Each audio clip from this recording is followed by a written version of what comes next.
మరి మూసీ ప్రక్షాళన అంటే ఏంటిది? మూసీలో ఉన్న మురికి నీళ్ళు ప్రక్షాళన చేయాలి. కానీ కాంగ్రెస్ పార్టీ వారి దృష్టిలో మూసీ పరివాహక ప్రాంతంలో ఉన్న పేద ప్రజల ఇండ్లను ప్రక్షాళన చేసే కార్యక్రమం వాళ్ళు మొదలుపెట్టింది. ఆ పేద ప్రజల ఇంటి మీద పడి బుల్డోజర్లతో కొడుతున్నటువంటి పరిస్థితి.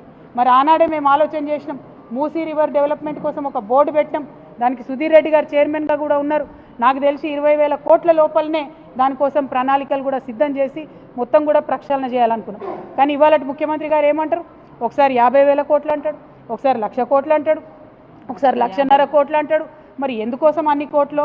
అందులో రియల్ ఎస్టేట్ ప్రాజెక్ట్ ఏందో, దానికి వరల్డ్ బ్యాంక్ నుంచి రుణాలు ఎందుకో ఇవాళ ఒక్కసారి నల్గొండ జిల్లా ప్రజలు దయచేసి ఆలోచన చేయాలి.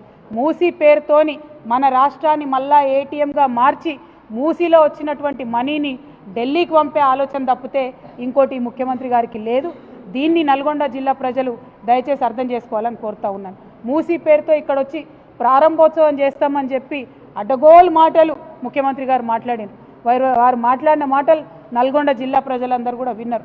మరి వారి భాషలోనే వారికి ఖచ్చితంగా ఇవాళ మాటల పరంగా బీఆర్ఎస్ పార్టీ జవాబు చెప్తుంది. చెప్పకుండా ఏం ఊరుకోం. మీలాగా 2-3 రౌడీ ముక్కలు నేసుకొని ఆఫీసుల మీద దాడి చేసేటటువంటి దరిద్రపు సంస్కృతి మాది కాదు.